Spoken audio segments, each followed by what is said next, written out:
우리 같이 좌우 앞뒤로 인사 좀 하시겠습니다. 새해 복 많이 받으세요. 네, 이제 내일이면 마지막이고 또 모레면은 2019년이 됩니다. 1999년에서 2000년으로 넘어갈 때 제가 섬겼던 교회에서는 Y2K 준비한다고 이제 뭐 막 비행기도 떨어질 수 있고 막 그렇다고 막 그 굉장히 좀 약간 공포스러운 분위기가 있었어요. 2000년 넘어가면 뭐 디지털이 다 인식을 못해서 이제 그런 뭐 불의의 사고가 날 수도 있다. 예, 이렇게 하면은 뭐 기름도 뭐 우리가 공급받기 힘들고 뭐 이런 식의 뭐 있었어요. 그래서 그런 게 이제 엊그제 같은데 벌써 이제 2000 해가 18번, 19번이 지났죠. 2000년부터 시작한 18번, 19번이 돼서 이제 내년이면 2000년이 시작된 지 20번째 차로 들어가는 벌써 이렇게 시간이 빠른 것 같아요.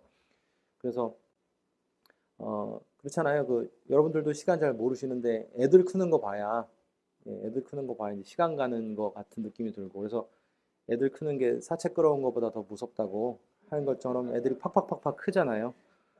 예.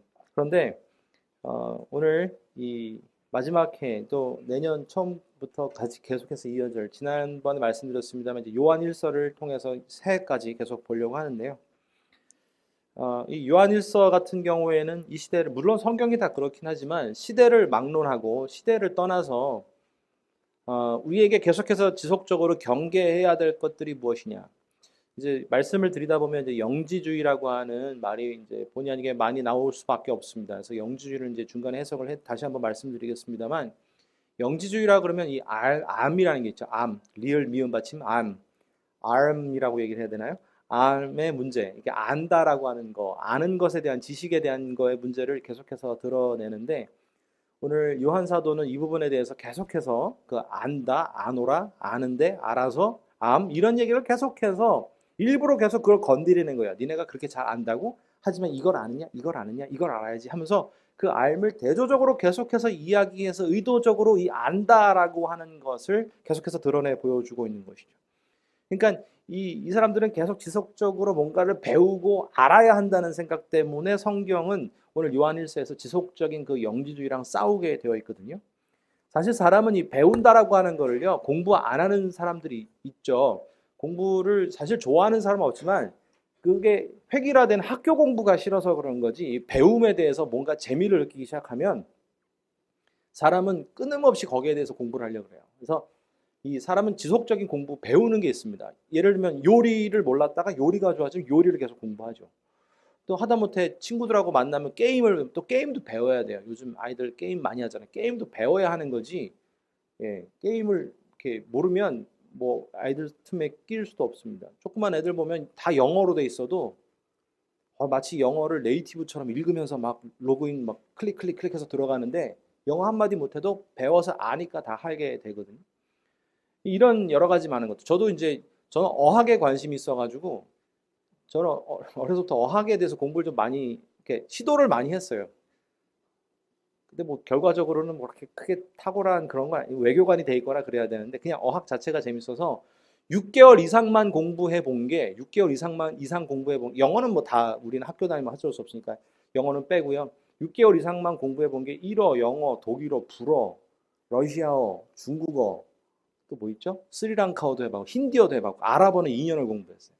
이렇게 해서 벌써 9개를 공부했는데 뭐 남는 건 그렇게 많이 없는데 인사말 정도는 한 16개국 정도 합니다. 인사말 정도는 그렇게 해서 인사말 5마디 이상 정도는. 근데 뭔가 재밌으니까 자꾸 공부를 하게 되고 그 나라 말이 나오면 관심 있어서 이렇게 눈이 가는 거죠.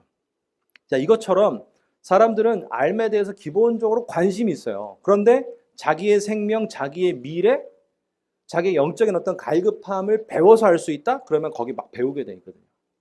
여러분 신천지가 요즘 대놓고 이렇게 합니다. 요번에도 뭐 몇 기 수료라 그래가지고 엄청 대놓고 광고, TV 광고 같은 거를 막 하더라고요. 저한테도 개인적으로 메시지를 보내요. 그러니까 제가 이제 선임 목사를 좀 오래 하다 보니까 행정 일을 하다 보니까 제 이름으로 이메일 나간 게 많거든요. 그러면 꼭 빠짐없이 온 게 뭐냐면 오라 우리가 변론해보자 이렇게 하고 꼭 와요. 만나서 얘기를 해보세요. 니네가 오르지 내가 오르지. 아니 나는 너하고 얘기할 마음이 없는데 자꾸 얘기를 하자 그래요. 그래서 아니 할 말이 있대. 난 들을 말이 없어요. 근데 자꾸 만나자 그래서 지금도 메시지가 오고 계속해서 그런 게 오거든요. 그게 뭐냐면 사람들이 이단이라고 하는 게 종교에 관심이 없고 성경에 관심 없는 사람이 이단 빠지는 게 아니라 배우려고 하는 사람들 있잖아요. 뭔가 궁금해하는 사람들. 그런데 성경은 어떤 게 있냐면 말하지 않는 부분은 이유가 있어서 말을 안 하는 건데 이 말하지 않은 갈급한 어떤 가려운 부분을 이단들은 잘 긁어줘요. 그걸 지어서라도 내거든요. 그러다 보니까 사람들이 나침내 어떻게 그렇게 학력이 좋고 인텔리인데 그 이단에 빠지나? 그게 점점 가랑비에 그 속옷 젖는 격으로 점점 이렇게 사람 빠져들게 하는 거거든요. 물론 중간에 그래서 나온 사람들도 많이 있어요. 근데 거기에 이제 걸려든 사람들도 많이 있는 것이죠. 그리고 그 사람들은 자기가 14만 4천 명 수에 들어가야 되고 1년에 목표를 한 10명, 20명, 30명 전도를 세워야 그 다음 단계로 넘어가서 구원의 인침을 받거든요. 그래서 전폭적으로 전도를 하는 거예요. 그래서 저도 가끔 보면 우리 더은혜 교회도 이 구원의 인침을 선포해야 이게 가서 예, 그런 건 아니지만 그건 비진리의 사람들이 그렇게 목숨을 건다는 게 어쩔 때는 화가 나다가도 야 정말 능력의 종이다. 어떻게 가짜 가지고도 저렇게 사람을 현혹시킬 수 있지. 난 진짜 갖고도 힘들던데. 근데 진짜라서 그런 것 같아요. 결론은 뭐냐? 진짜라서 그 진짜까지 파고 들어가는 게 쉽지가 않은 거죠. 그런데 오늘 이 알미라고 하는 거 있잖아요. 배우고 알고 하고자 하는 이 자체가 무엇이냐면요. 하나의 시대 정신인 거예요. 요즘의 시대 정신이라는 거는 자기입니다. 자기. 개인적 이기적인 생각, 자기의 주된 나에 그 관한 생각들, 이것이 이제 이기적인 요즘의 시대 정신이죠. 나에 대한 관심이거든요. 내가 무엇으로 이 시대를 살아가고 나에게 어떤 유익이 있을까라고 하는 이 시대 정신이라는 게 있습니다. 또 제가 깨알 광고인데 인터넷에 이렇게 들어가 보시면 CTC K.org 들어간데 보시면 포스트 모더니즘에 대한 설명들이 잘 있는데 포스트 모더니즘은 그걸 이 포스트라는 게 뭐냐면 여기에 다 박혀 있었어요. 이렇게 포스트 막대기 하나 딱 꽂고 이겁니다라고 생각하는 사람들의 생각을 여기저기에다 막 옮겨서 박는 거예요. 이것도 맞고 저것도 맞고 이것도 맞고 저것도 맞고 저것도 맞고 이것도 맞고 이렇게 다 가치관을 흩어뜨려 버리는 것이 포스트 모던인데 요즘에 이 포스트 모던한 이 시대 정신이 있거든요. 그게 뭐냐면 뭐 한번 말씀드린 적 있습니다만 항상 왜를 붙이는 거예요. 왜? 왜 주의를 꼭 지켜야 돼? 왜 예배를 해야 돼? 그러다가 나중에 어디까지 도달하냐면 구원이 왜 예수에게만 있어? 라는 것까지 다 물어보는데 세상에서 이런 포스트 모더니즘적인 생각을 하면 상관이 없는데 이게 교회 안에 들어왔거든요. 왜 말씀을 들어야 돼? 왜 성경을 공부해야 돼? 왜 구원은 하나님밖에 없다 그래? 예수님밖에 없다 그래? 왜 기독교만 참 진리야? 라는 거를 막 갖다 붙이는 거예요. 그러니까 이런 것들이 기성세대보다는 젊은 세대에게 훨씬 노출이 많이 돼 있죠. 이미 그렇게 태어날 때부터 이게 천성적으로 태어나면서부터 선천적인 모태 포스트 모던으로 태어나거든요. 그러니까 당연한 건 없는 거예요. 이들에게 당연한 건 없는 거예요. 야 공부해야지. 왜? 공부는 해야 되는 거예요. 그러니까 왜? 대답을 못 해요. 엄마 아빠들은 그냥 그렇게 공부해야 돼서 하는 줄 알고 살았는데 요즘 시대는 그게 당연한 게 아닌 거거든요. 옆집하고 잘 지내야 돼. 왜? 그 사람들이 나한테 뭘 해줬는데? 아니 그냥 잘 지내면 좋아. 뭐가? 대답을 못 해요. 우리는 당연하게 생각했던 것들을 계속해서 옮기기 때문입니다. 근데 이때 당시에 요한 사도도 이 1세기인데 이때 당시도 시대 정신이 뭐냐면은 이 사람 자체에 대한 생각을 하면서 알미라고 하는 것들을 생각한 거예요. 그게 뭐냐면 내가 구원받을 수 있는 부분들이 무엇이냐. 그래서 이걸 이제 영지주의, 그노시즘이라 해서 영지주의라고 하는 영적인 것과 육적인 것을 굳이 분리해 나가서 육적인 것과 상관없이 나의 영적인 부분의 지식에 도달하면 육적인 것을 제어할 수 있다. 혹은 육적인 문제와는 다름없이 내가 영적인 삶의 문제로 인하여서 뭐 우리식으로 하면 이제 천국에 이를 수 있다든지 아니면 어느 일정 부분에 도달할 수 있다든지 뭐 불교식으로 얘기하면 해탈할 수 있다든지라는 개념으로 이제 접근하게 되는 것이죠. 그런데요, 이 영지주의가 그 예수님 이후로 지금까지 한 번도 없었던 적이 없어요. 한 번도 없었던 적이 없습니다. 그래서 오늘 중요한 이 사실에 대해서 오늘 요한은 직시하면서 뭐라고 얘기하냐면 1절에 오늘 노골적으로 이야기하는 게 나의 자녀들아 내가 이것을 너희에게 쓰면 내가 이걸 왜 썼는 줄 아느냐 이 목적을 얘기하는 것이죠. 첫 번째는 죄를 범하지 않기 위해서래요. 죄를 짓지 않게 하기 위해서 내가 이걸 썼다. 두 번째는 만약 누가 이거를 죄를 지을지라도 하나님 아버지 앞에서 내가 너희를 대언자로 서기 위해서, 예수 그리스도가 우리의 대언자로 서기 위해서다라고 지금 이야기를 합니다. 이게 오늘 본문 말씀을 쓰고자 한 분명한 목적이에요. 오늘 이걸 원문으로 가까이 해석을 해보면 어떻게 되냐면, 만일 누구라도 범죄를 할 수 있다는 거예요. 그러니까 안 하는데 혹하더라도가 아니라 그냥 이건 일반적인 말을 썼기 때문에 주로 범죄를 짓게 될 건데, 그렇다면 어떻게 되느냐? 아버지 앞에서가 아니라 정확하게 말은 아버지를 향해서예요. 아버지를 향해서 내가 딱 똑바로, 누군가가 똑바로 딱 서서 대언자가 할 거다. 이 대언자는 보혜사 성령이라고 하는 말하고 똑같은 말이거든요. 보혜사, 누가 대신 변호해 줄 건데, 그 변호해 줄 사람이 있으니 곧, 우리나라는 말은 이게 많이 붙어 있잖아요. 대언자가 있으니 곧 예수, 이게 아니라 있으니 곧이 없어요. 그러니까 대언자 곧 예수 그리스도다, 이렇게 돼 있거든요. 대언자 곧 예수 그리스도다라고 하는 거예요. 그 예수 그리스도가 우리로 하여금 죄에 대해서 자유하게 하는 것으로 대언해 주실 분이 여기 계시다라는 지금 이야기를 하고 있는 건데, 자, 2장에 들어가면서부터 덮어놓고 이 죄가 왜 얘기가 나왔냐, 이게 알매 문제가 있는 거예요. 2절 보니까 그는 우리의 죄를 위한 화목 제물이니 우리만 위할 뿐 아니라 온 세상의 죄를 위한다. 온 세상이 어떤 죄를 가지고 있느냐. 3절에 보니까 우리가 그의 계명을 지키면 이로써 우리가 그를 아는 줄로 알 것이요. 우리가 계명을 지킴으로 인해서 그를 안다라고 되어 있어요. 예수 그리스도를 안다라고 되어 있어요. 자, 여기서 잠깐 맛보기인데, 이게 뭐냐면 예수 그리스도를 모르기 때문에 죄를 짓는다는 거예요. 그런데 이게 내 자녀들아라고 하면서 2장 1절에 처음 들어갈 때 내 자녀들아라고 하는 이야기는 믿는 자들에게 하는 얘기예요. 믿는 자들에게 무슨 얘기를 하냐면, 아는, 계명을 지키면 예수님을 아는 사람으로 알게 되는데, 계명을 못 지키면 예수님을 아는 사람이 아니라는 거예요. 그럼 그 사람이 뭐라고요? 죄 짓는 사람이라고 지금 이야기하는 겁니다. 4절에 그를 안다, 예수 그리스도죠. 예수님을 안다 하고서 그의 계명을 지키지 아니하는 자는 거짓말하는 자요, 진리가 그 속에 있지 않다라고 이야기를 합니다. 그러면서 우리 가운데 계속해서 계명을 지킬 것을 이야기하는데, 기본적으로 계명 얘기하게 되면 여러분 우리 마음에 좀 부담이 되잖아요. 계명은 원래 지키기 쉬운 거라는 개념보다도 지키기 어려운 거로 우리는 인식을 하잖아요. 처음에 군대 갔더니 군법에 대해서 이제 공부를 정신교육 시간에, 저 군생활 할 때는 수요일이 정신교육 시간인데, 수요일 날 군법에 대해서 이야기를 하는데 제대를 못 하겠더라고. 제대를. 야, 이거는 뭐 걸리면 뭐 불지르면 뭐 총살이고 뭐 사형이고, 타령하면 뭐 인생 망치는 거고, 뭐 하면 안 되고 뭐 하면 안 되고 막 얘기를 하고, 왼손으로 경례하면 영창이고 뭐 너무 걸리는 게 많아요. 그래서 제대한 게 참 신기한 거예요. 그래서 제가 제대할 때 무슨 생각했냐면, 그냥 군대는 몸성이 제대하는 게 최고의 효도구나. 예. 타령의 정의가 뭔지 아십니까? 타령의 정의. 군 이탈을 목적으로 신체의 2분의 1이 영내 바깥으로 나가는 게 타령이에요. 제가 그걸 몇 번을 봤어요. 타령의 정의는 그냥 나가는 게 아니라 군 이탈을 목적으로 울타리에서 2분의 1인데 2분의 1 지점이 아랫배입니까? 배꼽입니까? 어디입니까? 여기까지 걸쳐놓고 타령 안 했지롱 그러면 안 잡아가는 건지 그걸 잘 모르겠는데, 제가 보니까 우리 고참들이 수시로 담치기를 해요. 앞에 매점이 있거든요. 밤에는 안연히 PX가 닿으니까 수시로 담치기를 하는데 타령 많이 하더라고요. 그리고 저는 몰랐는데 타령 되게 많이 해요, 군대에서. 아셨어요? 타령 굉장히 많이 해요. 많이 하는데 초범들은 대부분 다 용서해줘요. 그러면서 하는 말이 뭐냐면, 세 가지만 안 하면 되는데, 총 들고 나가지 마라. 총 들고 나가지 마라. 그 다음에 누구 뭐 이렇게 가서 뭐 이렇게 인질 잡지 마라. 인질 잡지 마라.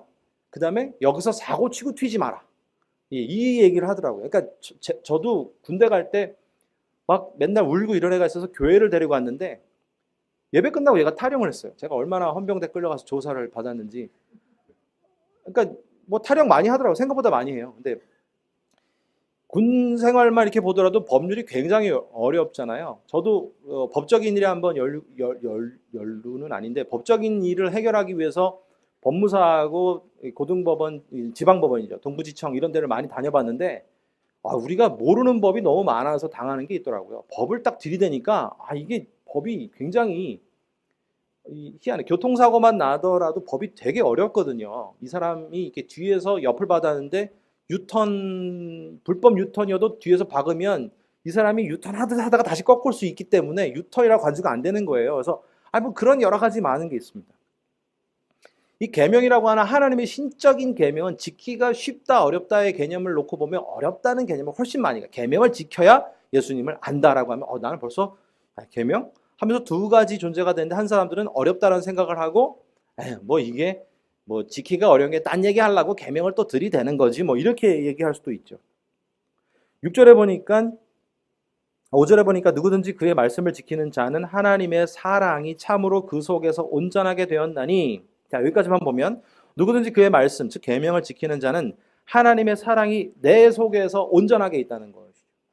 자, 여기까지 그냥 계속 보시면 좋을 것 같아요. 이로써 우리가 그의 안에 있는다. 즉 하나님의 말씀을 지키는 주님의 말씀을 지키는 사람은 하나님의 사랑이 내 안에 있고, 그렇기 때문에 그래서 비로소 우리가 내가 주님 안에 있구나를 알게 된다.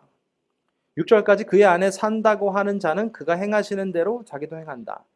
역으로 가면 그러면 내가 주님이 내 안에 사신다라고 하면 결국은 아버지가 행하는 것을 나도 행하게 돼 있다라고 하는 것을 1절에서부터 6절까지 일단 전제 조건을 딱 걸고 들어가는 것이죠.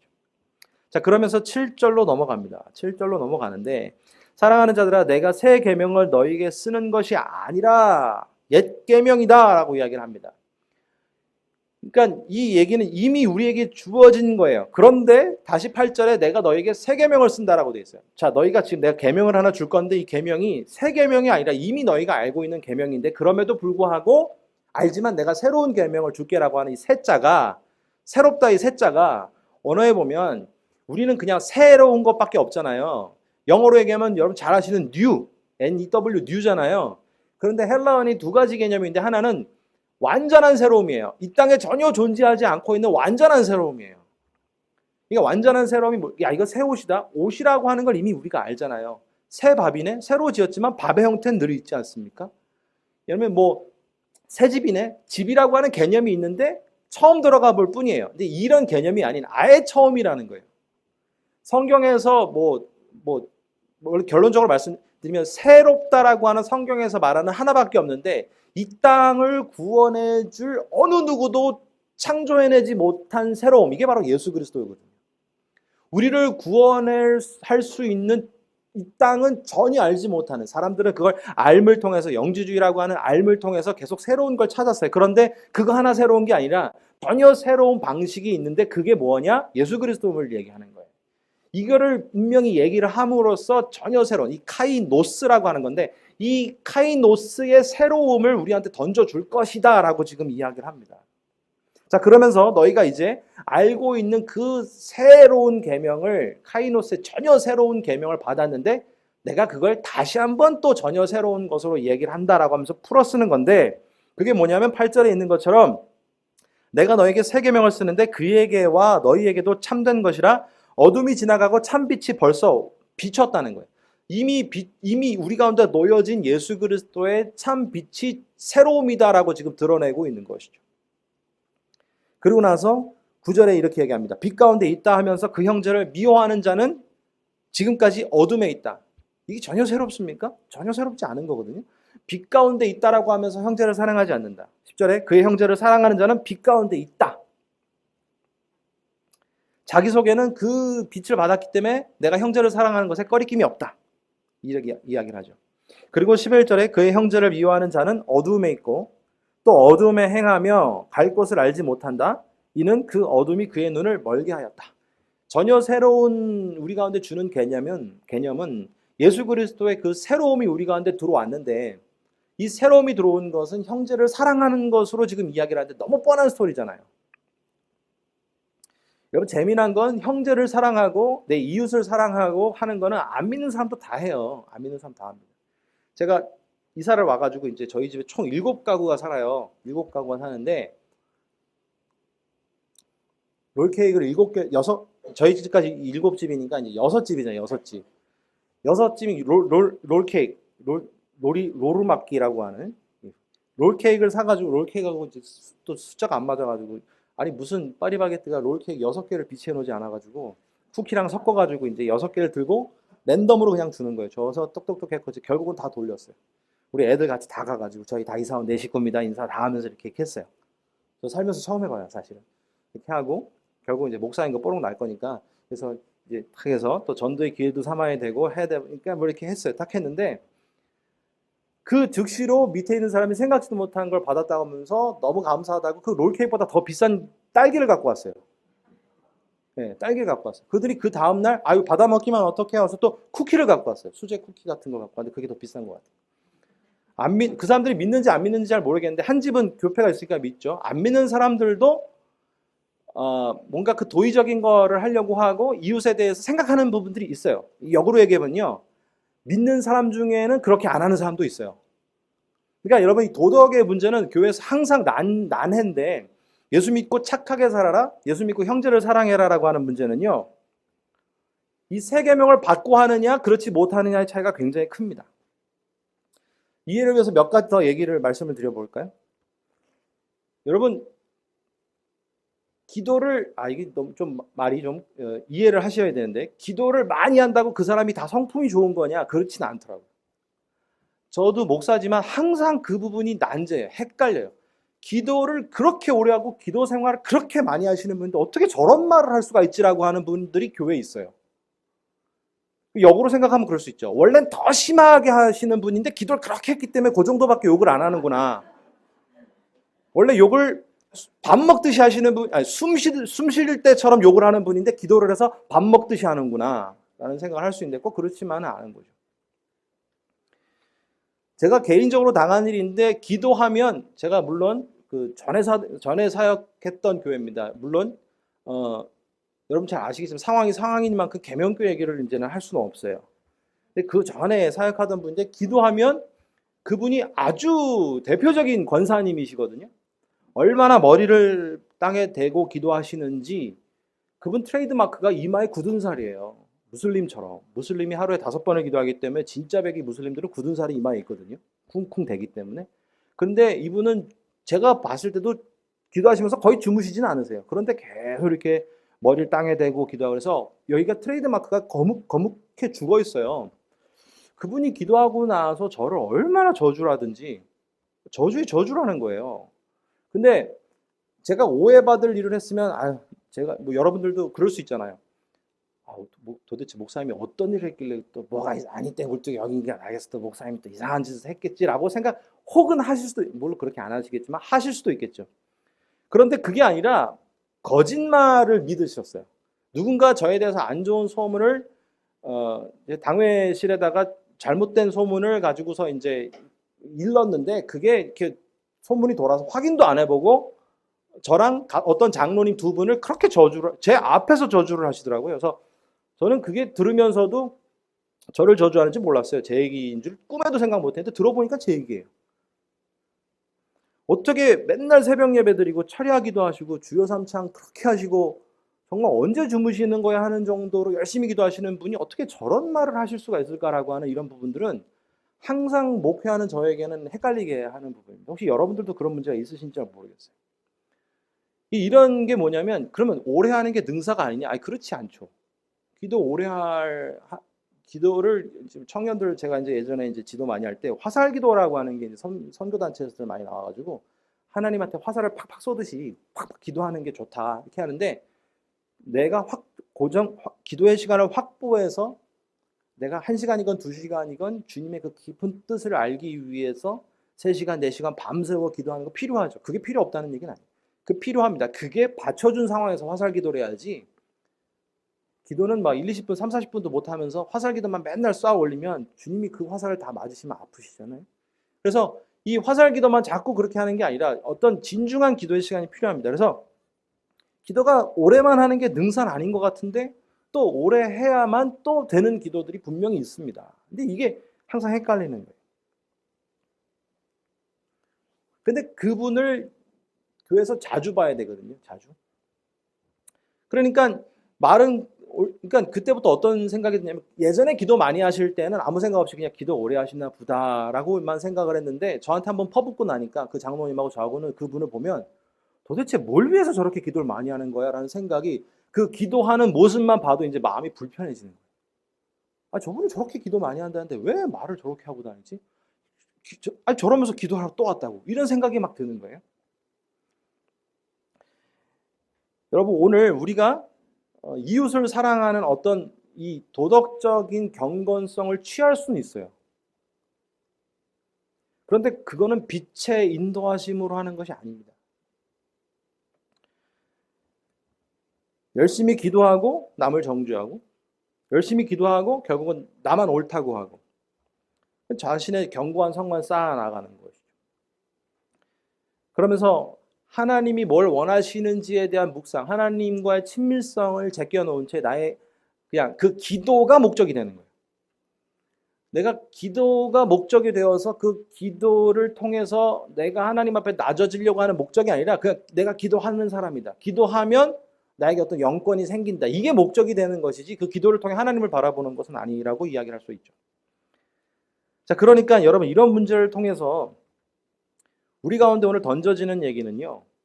믿는 자가 행해 나갈 수 있는 부분들은 오늘 세상 사람하고는 달라요. 세상 사람하고 다른 게 뭐냐면 완전히 전혀 새로운 계명을 받았거든요. 그 전혀 새로운 계명은 바로 예수 그리스도를 통해서 우리가 받은 것인데 이것에 대해서 다시 한번 우리 말씀을 보시면 진중하게 지적을 하는 게 있어요. 9절부터 10절, 11절을 보시면 빛 가운데 있다 하면서 그 형제를 미워하는 자는 이라고 되어 있죠. 내가 빛 가운데 있는 줄 알았어요. 이 알면 아무것도 중요한 게 아닙니다. 10절에 그의 형제를 사랑하는 자는 빛 가운데 거하여 자기 속에 꺼리낌이 없는데 11절에 그의 형제를 미워하는 자는 어둠에 있고 또 어둠에 행하며 갈 곳을 알지 못한다 라고 되어 있습니다. 자기가 빛 가운데 있는 줄 아는 것, 내가 신앙생활을 하고 내가 교회를 열심히 다니고 있기 때문에 하나님의 방식대로 살아간다라고 생각하는 것, 내가 모태신앙이기, 저도 마찬가지죠. 모태신앙이기 때문에 당연히 예수를 잘 믿고 신앙생활을 하고 있다라고 아는 것, 이것이 한국교회를 여전히 흔들고 있는 1세기부터 지금까지 진행되어 있던 영지주의에서 더 나아가서 신영지주의인 거예요. 내가 내 자신을 그렇게 알고 있다? 전혀 그렇지 않습니다. 내가 형제를 사랑하는 것이 주님의 전혀 새로움을 받아들였기 때문에 형제를 사랑하는 것, 이것이 빛 가운데 있는 거예요. 더 쉽게 말씀을 드려볼까요? 그냥 윤리적으로 나의 어떤 이미지 관리나 그것이 아니라 저 사람을 위해서 아니면 이 모든 인류들을 위해서 주님 예수 그리스도께서 이 땅에 오셨는데 그 예수 그리스도께서 그거를 기뻐하고 좋아하는 것이기 때문에 형제를 사랑하는 것, 이것이 내 안에 빛이 있는 건데 여기서 중요한 것은 3절에 있는 것처럼 우리가 그의 계명을 지키면 이로써 우리가 그를 아는 줄로 알 것이요. 내가 예수님의 말씀을 순종하여서 그를 사랑한다고 하면 가장 혜택받는 사람이 뭐냐? 누구냐? 바로 자기 자신인 거예요. 그러니까 믿음의 확인은 내가 헌금을 좀 열심히 한다고, 내가 신앙생활을 출석을 한다고, 뭐 내가 봉사생활을 한다고 해서 확인되는 것이 아니라 내가 예수의 마음으로 저 사람을 지금 사랑하고 있느냐, 내가 저 사람을 품을 수 있느냐. 이해가 안 되는 두 가지 명제가 있는데 개인적으로 별로 그 표현을 좋아하지 않습니다. 뒤끝이 없다. 사람은 앞에서 상처를 받지 뒤끝 없는 것에 회복되진 않아요. 막 상처 주고 그래도 막 상처 받는다. 맞아. 저 사람 뒤끝이 없어 참. 괜찮아. 이러지 않아요. 그래도 저 사람 좋을 땐 참 좋아 이런 말 하잖아. 안 좋을 땐 나도 좋지. 좋을 때 안 좋은 사람이 어디 있어요? 안 좋을 때 좋아야 그게 진짜 좋은 사람이에요. 여러분 이방이나 세리도 자기를 사랑하는 사람은 사랑할 줄 알아요. 그런데 자기를 미워하는 사람, 자기를 힘들게 하는 사람, 그리고 자기랑 맞지 않는 사람을 사랑하는 것, 이게 도덕과 윤리와 문제로는 안 돼요. 이거는 빛이 있어야만 할 수 있는 문제입니다. 사람이 어려울 때 어려움을 당하면 기억하는 세 명이 있다죠. 어려울 때 도와준 사람, 어려울 때 안 도와준 사람, 그리고 그 어려움을 만든 놈. 이 세 명을 기억한대요. 어려울 때 도와준 사람 우리가 잊지 못하잖아요. 그런데 그 어려움을 만든 사람까지도 사랑할 수 있다면 그건 도덕으로 되질 않습니다. 같이 저주를 받고 저랑 장로님, 그 장로님이랑 만나서 차를 한 잔, 믹스커피 같은 거로 그 교회 마당에서 차를 마시는데 똑같은 얘기를 들었더라고요. 저랑 같이. 기가 막히다는 거예요. 근데 그분이 장로님이세요. 근데 제가 그분을 몰라요. 지금도 그렇게 그런 마음으로 신앙생활 하시느라고 믿고 싶습니다만 매주 그분을 봐야 되거든요. 매주 그분을 봐야 되는데 저는 이제 씩씩거리고 이제 속에서 분이 안 삭혀가지고 그게 제 얘기라는 사실을 알고 나서는 막 속이 많이 상하더라고요. 근데 그 장로님이 밤새 잠을 못 주무셨대요. 그날이 이제 주일이었는데 목사님 혹시 누구누구한테 뭐 얘기 들으신 거 있어요? 예, 들었다고 쭉 얘기하니까 둘이 또 맞춰보잖아요. 사람들이 이렇게 얘기하면 맞춰봅니다. 이렇게. 그러면 똑같은 얘기를 거의 토시 하나 안 달고 했더라고요. 그래서 일단은 너무나도 잘못된 사실을, 가공된 잘못된 사실을 그렇게 말씀하시는 것이 좀 안타까웠고, 두 번째는 야, 기도를 그래도 한다는 분인데 그분이 어떻게 저렇게 말씀하실 수 있나, 뭐 이렇게 얘기하는 부분 때문에 좀 속상했는데, 그 장로님이 저한테 지금도 기억나는, 목소리까지 기억이 나는 것 같아요. 밤새 그것 때문에 너무 속상했는데, 목사님, 그래서 예, 그 권사님을 사랑하는 방법 말고는 해결이 안 되겠더라고. 이 얘기를 하는 거예요. 평생 같이 신앙생활 할 건 뻔한데 내가 그분을 계속 미워하자니 내가 너무 힘들 것 같고, 그 방법은 하나밖에 없더래요. 그분을 사랑하는 방법 말고는 해결될 방법이 없다는 거예요. 제가 너무 감동을 받았고 제가 너무 부끄러워졌더라고요. 저는 막 어떻게 할 줄을 몰라고 속으로 막, 겉으로는 평안하게 표현됐을지 모르겠지만 속으로는 부글부글 끓고 있었는데, 뭐 예를 들면 그런 거 있잖아요. 그래, 당신 자식 잘 되나 보자. 뭐 이런 거를 이제 생각을 했는데, 자녀가 선교사거든요. 그래서 어디 그 선교지 나가서 잘 되나 보자. 막 이런 마음이 오르락 내리락 왔다 갔다 막 했거든요. 근데 그 장로님 그 말을 딱 하는 순간 너무 사람이 창피해지는 거예요. 여러분, 이게 도덕 가지고 될까요? 누가 그렇게 합시다라고 하는 말로 될까요? 그리고 먼저 나가서 손을 잡는 걸 봤고 권사님 하면서 포옹하는 걸 제가 봤어요. 야, 저분 대단하다. 저분 대단하다. 이런 생각이 들었습니다. 사랑하는 성도 여러분, 지금은 많이 그런 게 없어졌는데 지표동물이라 해서 물에, 아마 우리 젊은 사람들 잘 모를 건데, 물에 가재가 있으면 어떤 물이죠? 1급수잖아요. 가재는 1급수 말고는 살 수가 없어요. 가재가 있으면 그 물 다 마셔도 되거든요. 여러분, 우리 믿는 자에게도 이 지표동물인 가재가 있듯이 지표 신앙이 있는데, 이거는 흉내낼 수 있는 부분이 아니거든요.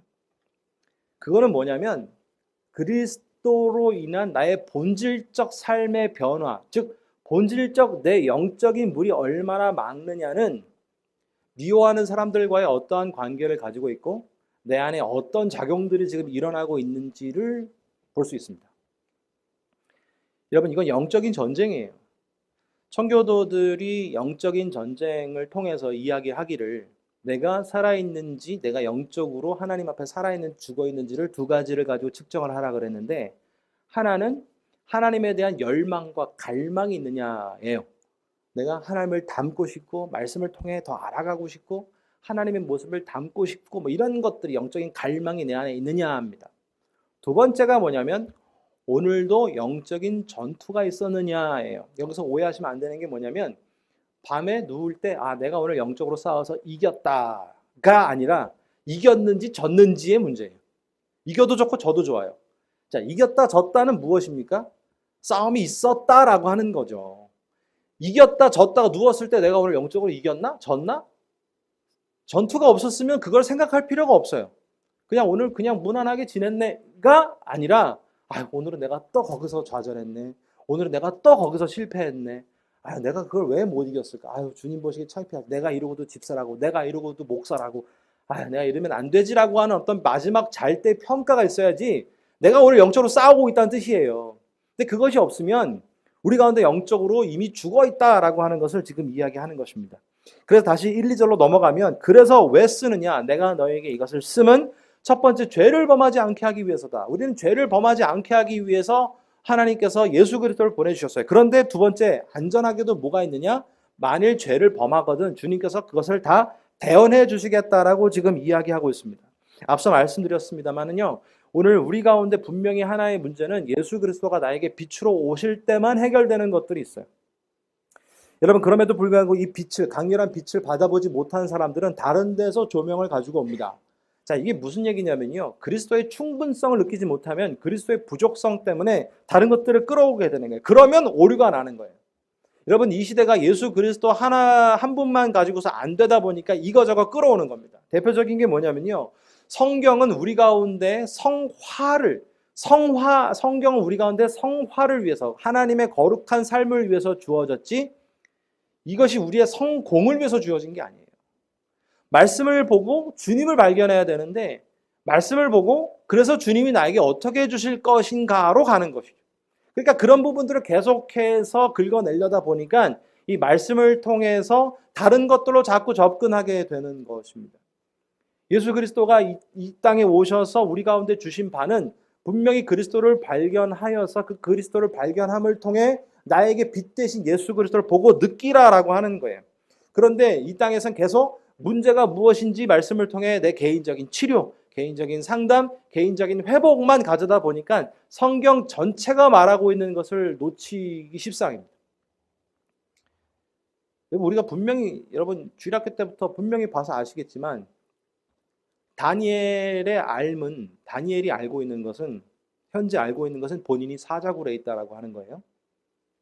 그런데 그의 삶을 평안했어요. 왜 그럴까요?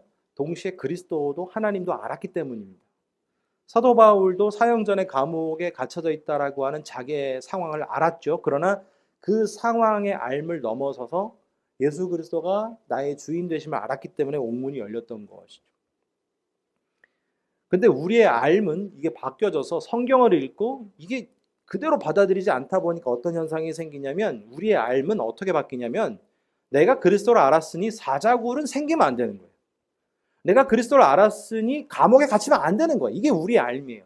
그러니까 이거하고 안 맞으면 이게 신앙생활이 재미가 없어지는 것이죠. 분명한 것은 그리스도에 대한 알은 그분이 나를 위해서 죽고 나에게 가장 선한 것으로 인도하였고 죄를 범해도 그 빛이 내가 받았어도 여전히 형제를 미워하는 그 크나큰 죄에 지표 신앙을 발견하지 못할지라도 그분이 나를 포기하지 않으신다는 거예요. 그게 우리의 알미예요. 그렇기 때문에 우리는 언제나 하나님께서 나에게 빛으로 인도해 주실 것을 알기 때문에 그분이 나의 인생을 함께 하실 것을 내가 알기 때문에 사자굴에 있을지라도 하나님의 은혜는 분명히 마련되어 있는 것이고 내가 감옥에 떨어졌을지라도 하나님은 그 가운데에서 옥문이 열리던 또 다른 일이 있던 아니면 우리가 예상하지 못한 전혀 새로움의 어떤 은혜가 그 안에 있을 것을 아는 것. 여러분 이것을 알면 알수록 그리고 이것을 우리가 깨달으면 깨달을수록 신영지주의에서 벗어나서 참된 신지식인 하나님에 대한 하나님 신자요. 그 신지식이 내게 들어와서 그것 때문에 지속적으로 빛을 거부하고 형제를 가려서 사랑하는 일들을 범하지 않게 되는 것이죠. 그럼에도 불구하고 요한은 너무나도 우리를 잘 알고 자신을 잘 알았는지 그럼에도 불구하고 누가 너희에게 너가 죄를 범하면 그래도 예수님께서 너를 대언해 주실 것이다. 누구를 향해? 하나님을 향해 대언해 주실 것이다 라고 말씀하고 있습니다. 내 안에 이미 자리 잡고 있는 영지주의가 있어요. 나는 주님을 잘한다라고 생각을 합니다. 물론 잘 아십니까? 아유 모르죠. 제가 어떻게 주님을 잘합니까? 신앙생활 그래도 괜찮게 하죠. 저는 아무것도 한 거 없습니다. 만약에 거꾸로 얘기하면 큰일 나요. 신앙생활 딱 보니까 별로 뭘 모르시네. 이렇게 하면 네? 이렇게 되실 거예요. 예수님 잘 모르시죠? 딱 보니까 모르시는 것 같은데 그럼 다 시험 들죠. 우리는 겸손하게 사실 표현하고 있지만 사실상 우리 안에 있는 내가 이 정도면 주님을 안다라고 하는 것, 내가 이 정도면 하나님에 대해서 안다라고 하는 것들을 빨리 버려야 주님께서 우리 가운데 은혜로 채워주시는 것입니다. 여러분 교회 이름이 이제 더 은혜입니다. 더 은혜. 더 은혜라고 하는 게 그 더 은혜를 받는 것도 있지만 이 정관사가 붙어가지고 그 특별한 은혜예요. 그게 뭐냐면 주님께서만 주실 수 있는 은혜가 있는 것이죠. 그 은혜는 희한하죠. 예수라고 하는 그 명제, 예수라고 하는 분을 내 마음에 모시면 내 안에서 발생하는 역사들이 헤아릴 수 없는 것들이 생기는 것입니다. 컴퓨터를 이렇게 하다 보면은 무슨 프로그램 같은 게 있어요. 프로그램 폴더를 하나 다운받습니다. 그리고 그걸 더블 클릭하면 지가 알아서 막 작용을 해요. 그 안에 자세하게 뭐 힘들 때는 요거, 뭐 할 때는 뭐 배고플 땐 요거, 돈이 안 벌릴 땐 요거, 건강하지 않을 땐 요거 이렇게 예수님이 자세하게 성경을 나눠서 들어온 게 아니라 예수 그 자체로 우리가 받아들이게 되면 그 안에 그 은혜가 우리 안에 역사하게 되는데 그때부터 어떻게 되냐면 정말로 주님을 참되게 내가 경험적으로 알게 되는 알미 이 안에 생기는 것입니다. 내가 지금까지 알고 있던 것들을 다 내려놓으시고 이제는 철저하게 예수 그리스도에 대해서 주님께서 나를 살리시고 나를 위해 죽고 나를 가장 선한 것으로 인도하시기에 참된 평화와 안식이 예수 그리스도를 통해 분명히 내게 임하여질 것을 믿고 그렇기 때문에 주님의 은혜가 주님 저를 살릴 줄 믿습니다. 제가 주님을 제대로 알지 못해. 안다고 하지만 그것이 제대로 알지 못한 그 죄로 인하여서 주님의 빛에 벗어나서 세상 가운데 거하여서 세상이 원하는 방식대로 주님을 만들어내는 것이 아니라 성경이 원하는 대로 주님을 내가 받아들여서 예수 그리스도를 믿는 여러분 더은의 교회 성도들만큼은 정말로 이 시대의 마지막에 믿음을 보겠느냐 하는 말씀에 하나도 열애 없이 제대로 주님을 알아서 그 빛이 나로 하여금 작용하여서 내가 주님을 사랑하기에 또 내게 주신 이 가족들을 또 내게 주신 성도들을 또 교회 식구들을 사랑하고 심지어 여러분 주변에 여러분들이 힘들게 하는 그분까지도 내가 사랑하지 못할 수 있어요. 그러나 오늘도 내가 그분을 사랑하지 못했다라고 하는 실패감이 저와 여러분을 살아있게 하는 것입니다. 다시 한번 주님께서 우리가 다시 한번 예수 그리스도를 통해서 참된 평화를 통하여서 주님의 빛으로 저와 여러분과 우리 가족과 주변의 모든 사람을 사랑하면서 더 나아가서 그것이 하나님의 사랑임을 깨닫는 저 여러분 되실 수 있기를 예수 그리스도의 이름으로 축원합니다.